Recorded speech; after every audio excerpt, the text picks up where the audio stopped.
Ladies and gentlemen, we've had him on the show before. The last time he was on a show, he was outside hanging out before it got dark. And now he's sitting out in his beautiful home. We're now talking to former Broncos, Ravens, and Jets defensive lineman, Trevor Pryce. Trevor, what's up, buddy? What's up, my man? How are you, sir? I'm not at home. I'm in my office in my studio. I'm sorry. Yeah. Well, it's a beautiful office, by the way. Yeah. I mean, it is nice. Yeah, it was, it was supposed to be a conference room, and I was like, make it my office. So it's my office. Well, listen, that's what happens when you make millions and millions of dollars. No. That happens when you're the boss. I'm just kidding. But nevertheless, you did very, very well for yourself. You had a long-lasting career. Trevor, we haven't spoken to you in a while. What have you been doing over the last year? I finished my third season of my show. It came out on Netflix. On Hulu this past June, and I'm in the middle of shooting a movie that will come out next Labor Day. Oh yeah, what's the movie called? Kalapari, an Army of Frogs. We're rebooting my TV show as a live action film. My studio is actually downstairs from here where I'm sitting. And all the guys are down, all the artists are down there. They're out there now. It's 9:00 at night, but we're rebooting the Netflix show into a feature film. Wow, that's awesome. And to me, I didn't even know that you had a show on Hulu, so I have to check it out. What's the show called again? An Army of Frogs. It's a cartoon. It's a action adventure cartoon. There's 2 seasons of it on Netflix, and there's 3 seasons of it on Hulu, and then we're making the movie now. Well, it seems like a lot of ex-NFL players are working with cartoons. I mean, who was the last guy who did a movie recently for Pixar? Jeremy Mincy. Jeremy Mincy was doing a Pixar movie. Yeah, look at the face over that. What was he doing for it? Well, he actually did he not direct it? I think he directed it. He did he was doing a lot of the negotiations with the animation work as well with that. And he's also been filming on a YouTube channel as well. He's doing a segment of coaching as well, both with women's basketball, his girls, and flag football as well. Well, he's doing a vlog, and he's actually actively creating his own reality TV show.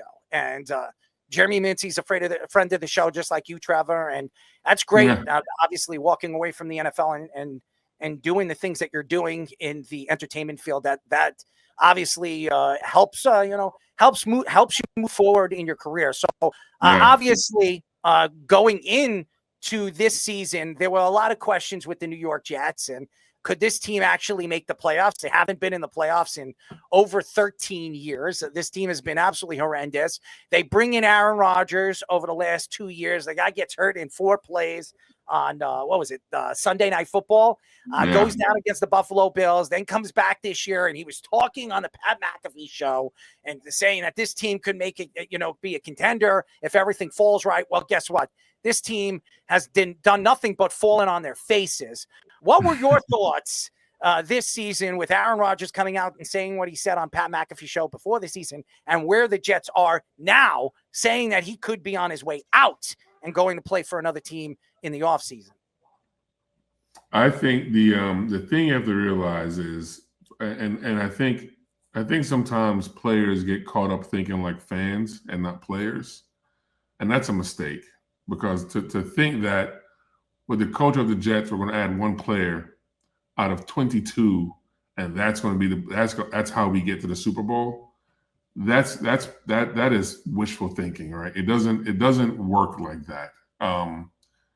You have to. There's more problems than just a quarterback and a bad team, right?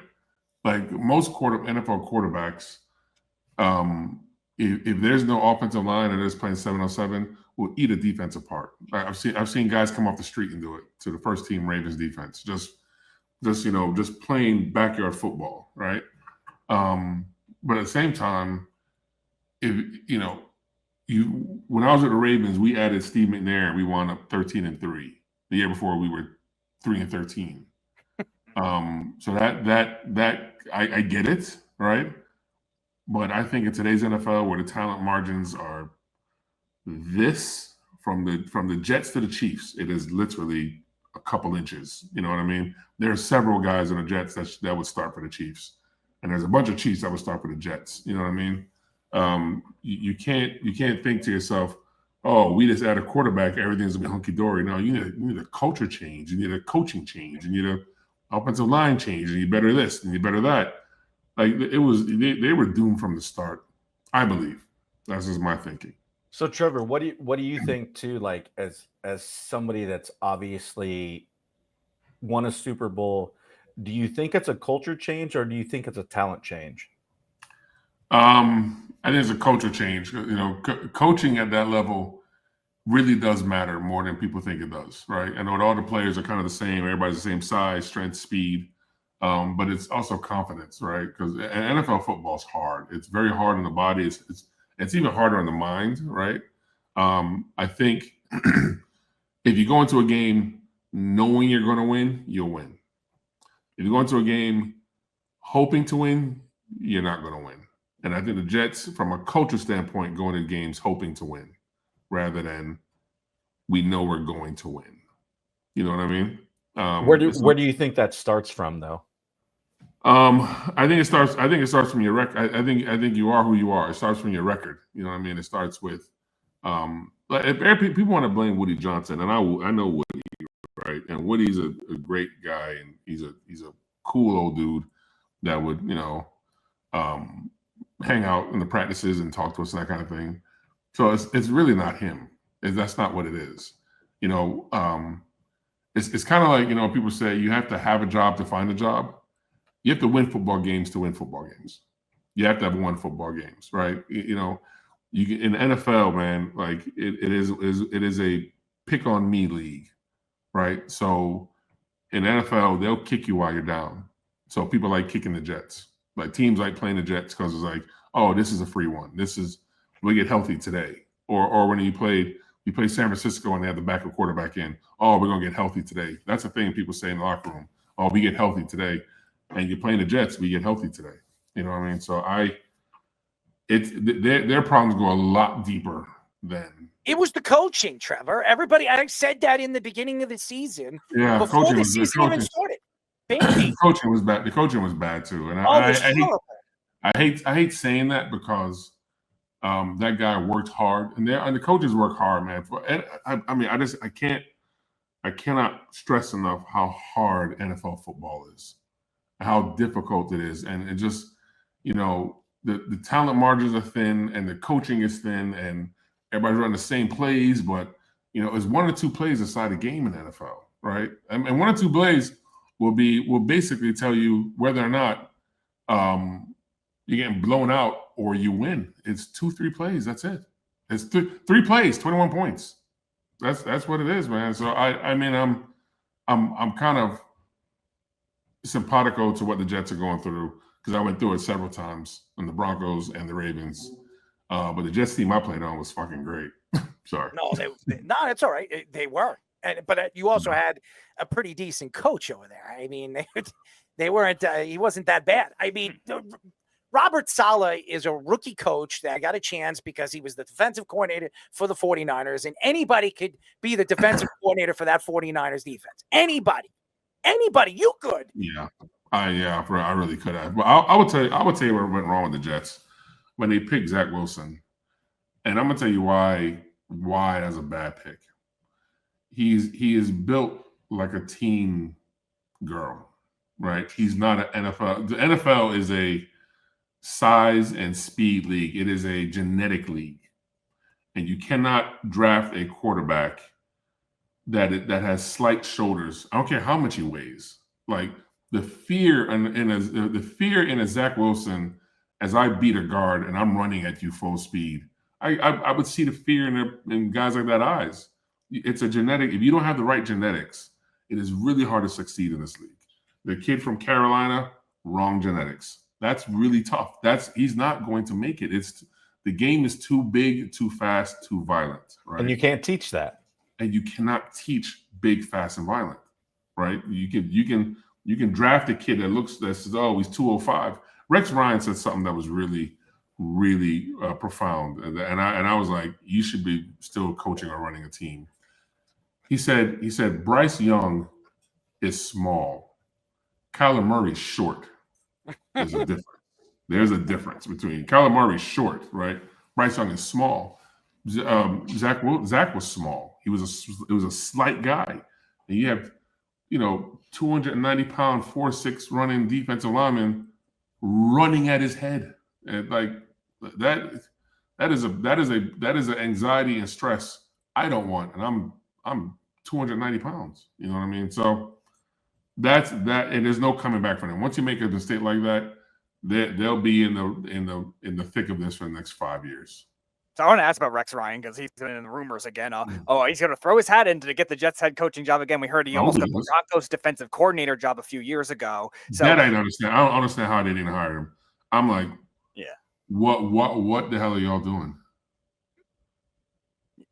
Yeah, so I would ask, like, your chances of getting a head coaching job, and maybe it's going to be the Jets. Do you think him coming back after how long from coaching, he would be a good pick for the New York Jets? I do. I truly do. I think because I think what the Jets need is to simplify what they do. And Rex is a very simple football coach. Rex is, we run the ball, we play defense. That's it. The rest of that nonsense, you can, all that other stuff doesn't matter none. This is how you win football games. And he's proven that, right? The game is until they put 13 players on the field, the game's the same. It's the same as it was in the 1970s. You run the ball, play defense. And that formula always works, right? There has to be a toughness to it. They have to have a big back. They have a great running back. Need some better offensive linemen and better scheme and better coaching. And really what it is, I'm telling you, man, confidence. Rex knows how to build confidence in players. He makes you think you can run through a wall. He makes you believe that you are as good. We had a DB in Baltimore. I never forget it. His name was Washington. I forget his first name. Skinny kid from Nebraska. Oh, Java.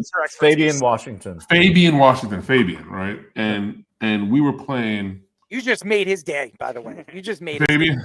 That's my guy. He's from Nebraska and he lives in Nebraska. I do know he's from Nebraska. I was like, how many black people are in Nebraska? What are you doing in Nebraska?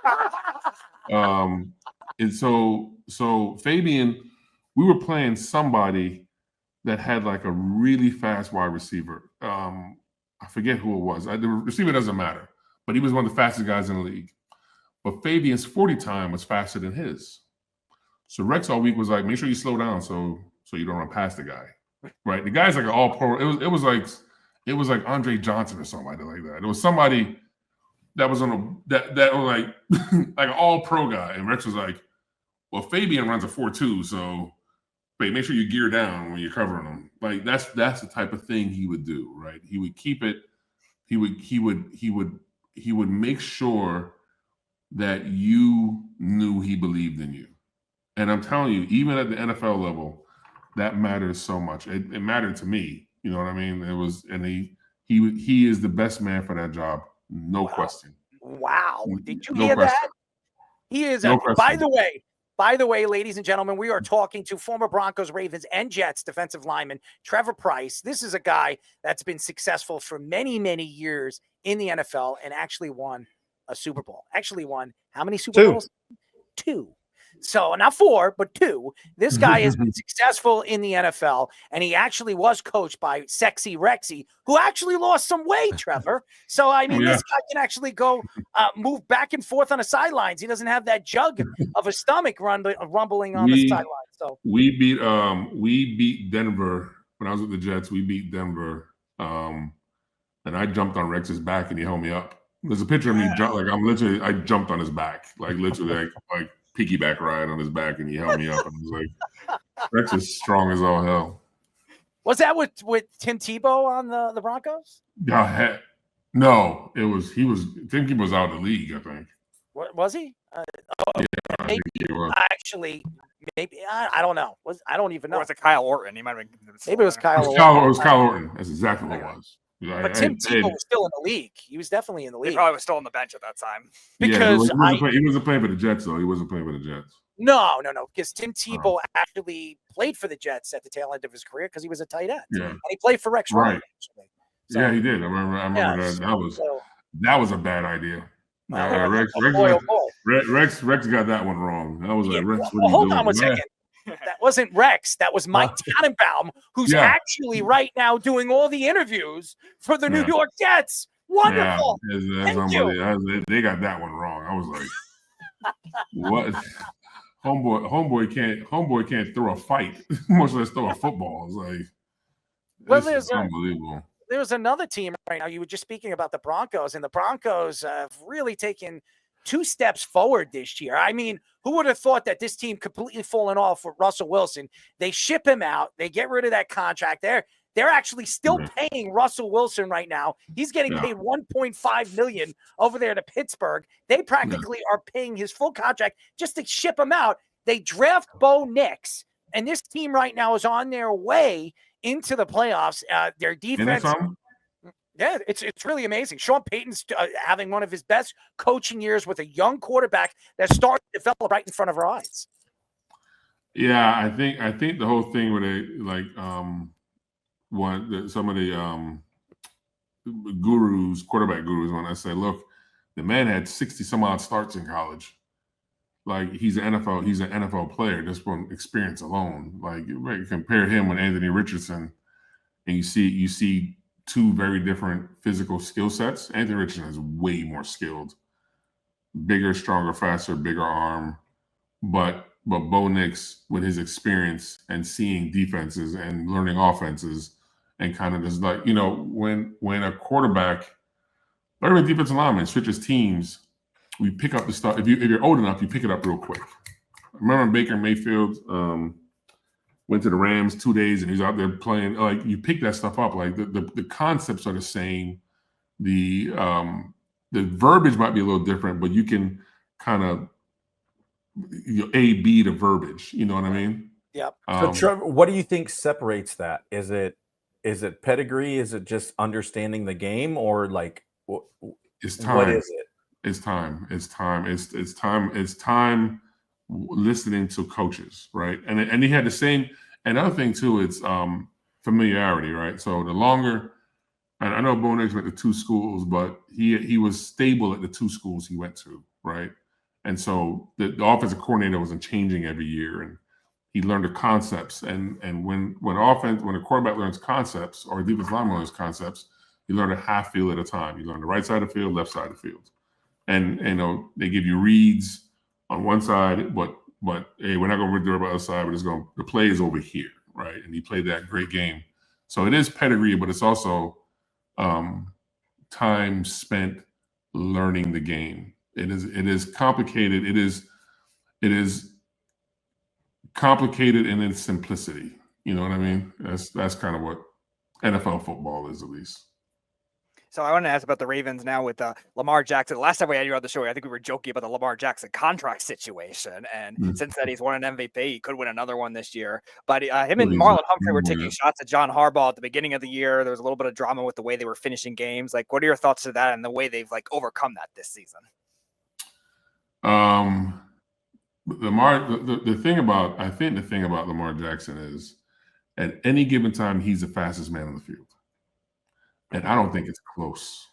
And that is a weapon that I truly don't know how they've lost any games at all. Like things have to go terribly bad for them to lose. You know what I mean? The 2 Cincinnati games they should have lost. Like, we all know that. But when you're that kind of explosive, and that's why when you watch the Ravens play, when he throws the ball, receivers are wide open. There is nobody around them for 5-10 yards, and I'm like, where is the safety? The safety is spying Lamar Jackson. So that's where the safety is, right? So it is one of those things, man. Like, you can't. There's no way to defend that. You have to do your best and say, okay, keep him in the pocket and try to sack him. But if he gets outside the pocket, the threat of him running is a real threat. It's not Josh Allen can run. Josh Allen can't run like Lamar Jackson. But no. Well, because Josh Allen, you can't teach that. You can't teach it. It's You can't teach it. It is, and so look, like wide open. The people just what because he's such a threat, and you don't know where he's gonna throw the ball. You don't know like it is. I couldn't imagine playing against them. I really cannot, and I'm glad I haven't had to. I'm glad I picked baseball. Thank God. Yeah, that's unbelievable.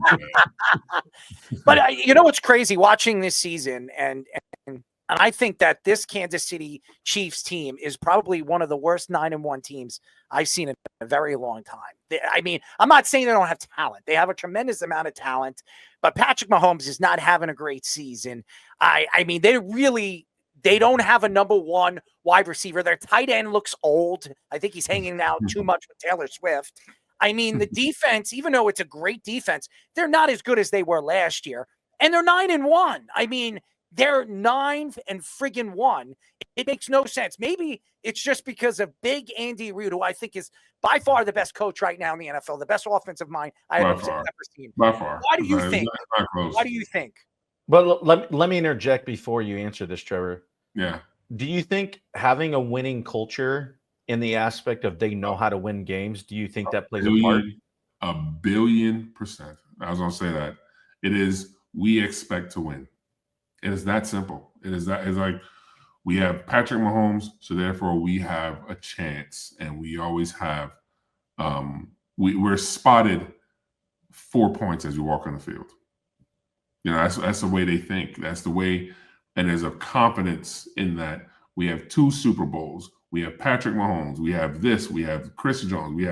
And they have a bunch of guys. Their 3 interior linemen are like the Great Wall of China. Like those 3 guys are, and they make the engine go. Those 3 middle guys.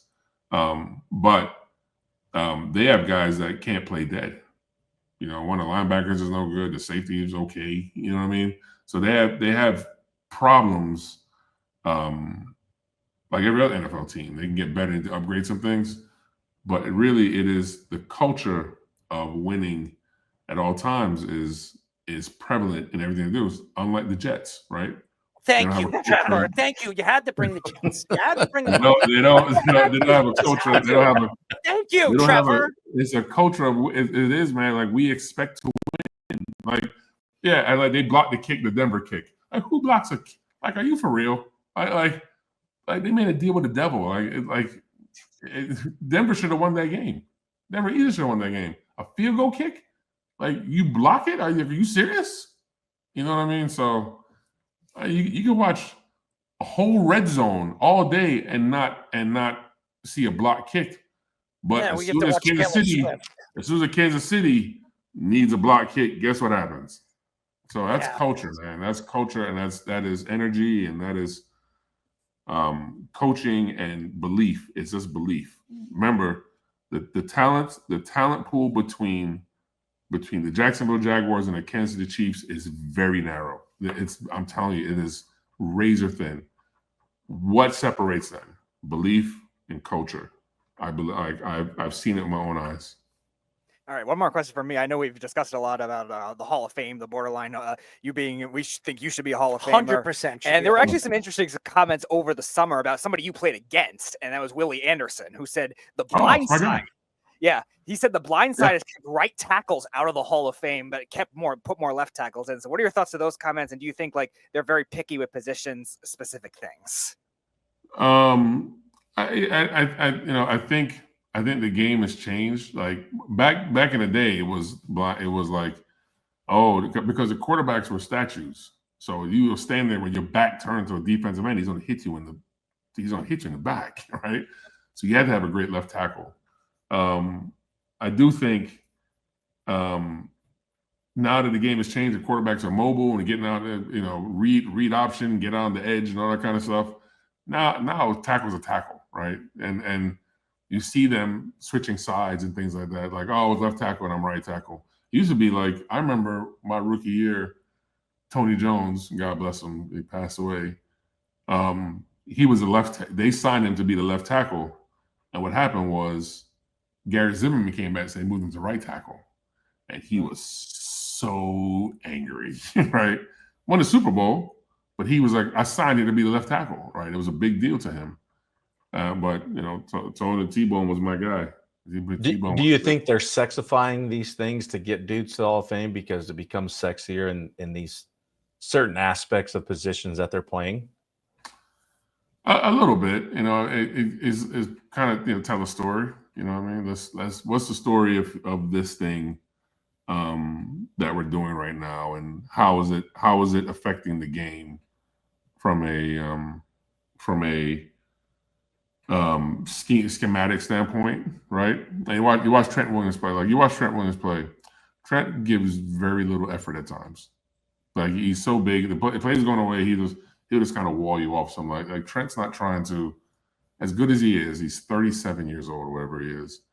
Trent's not trying to pancake people and do all that. He's like, I do my job, I do it very well, and then I move on from that part. Like, that was a little different, right? But for the most part, freight train. Holy crap! Yeah, freight train. Yeah, but for the most part, that's not what he is. You know what I mean? You watch, like, you really watch him play. Trent is kind of sometimes out there just like, hey, look, I'm not trying to do all this right now. You know what I mean? But then you can't get around him because his feet are so good. You know what I mean? So a lot of it is what the media thinks about you rather than what's the reality. Like, I remember watching Aaron Donald play all them times. Anytime there was a long run on the Rams, they ran at Aaron Donald every time, because he just pick a gap and just go. He would just do whatever he wants. And if you see a running back bust through the line, it was because of Aaron Donald. And he would sometimes get through the line and just stand there. Like, I've seen it in my own eyes. I'm just like, okay. And I think that's kind of the same thing that happened when Ndamukong Suh went and he was with Darnold.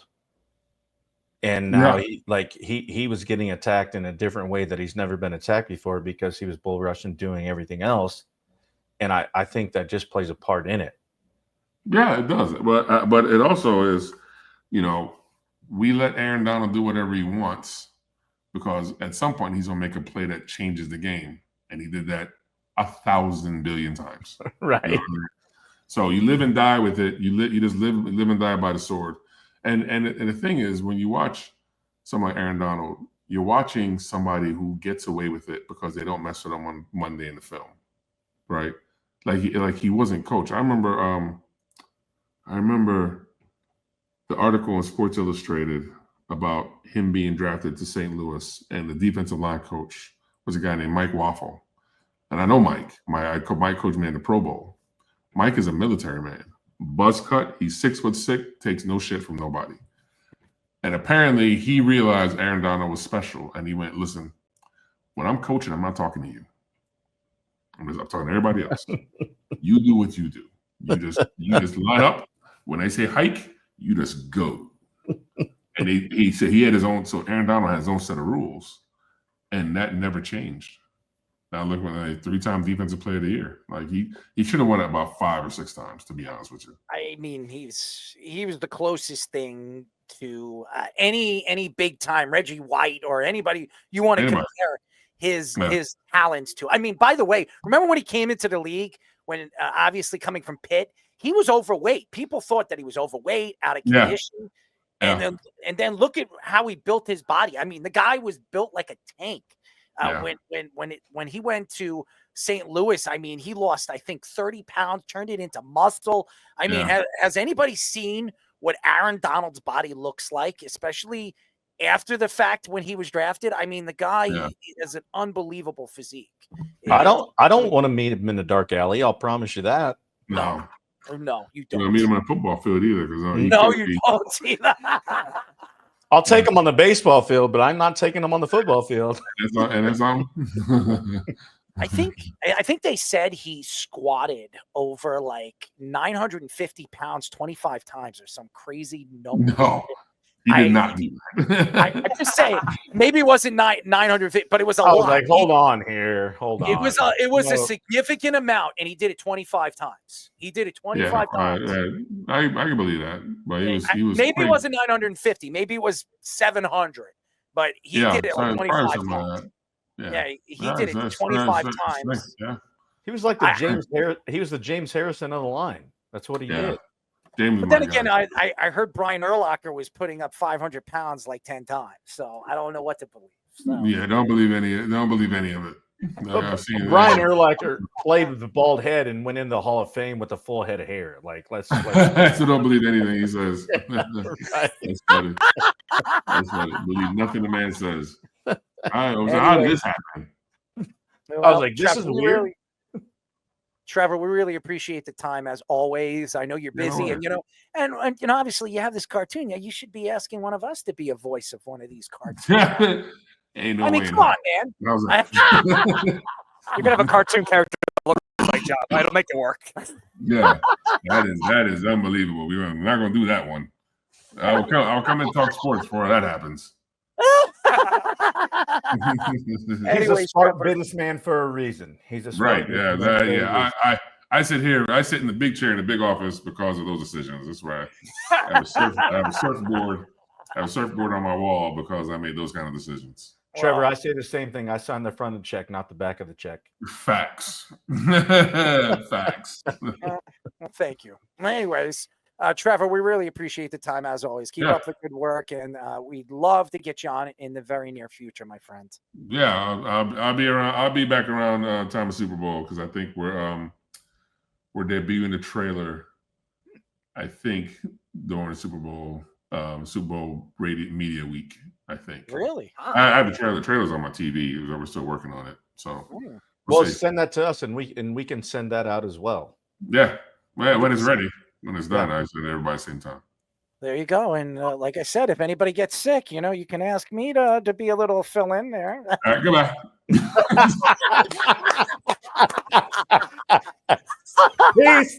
Peace out. Trevor, thank you. Well, that didn't work. That pitch didn't work, ladies. That was a sick mic drop, though, for him. He's got a good personality. I can say that. Anyways, Trevor Pryce, ladies and gentlemen, great personality. Played for the Jets, played for the Broncos, the Ravens. Gave us some takes about the Jets, and he thinks Rex Ryan would be a great fit. That's what he came out and said. If the Jets decide to go that path again, that he believes that he can get this team winning again. So very interesting, especially from a guy that's been there and been coached by Rex, but Rex hasn't been a coach in it's got to be over 8 years now. It's been a long time since Rex Ryan's been behind, on the sidelines and been behind the decision making of an NFL football team. So it's very interesting when you're hearing his name being brought up by many different analysts saying that they believe Rex Ryan should be a top 3 pick for the New York Jets. Now you're hearing it from Trevor Pryce, who's actually been coached with the Jets by Rex Ryan. So interesting story.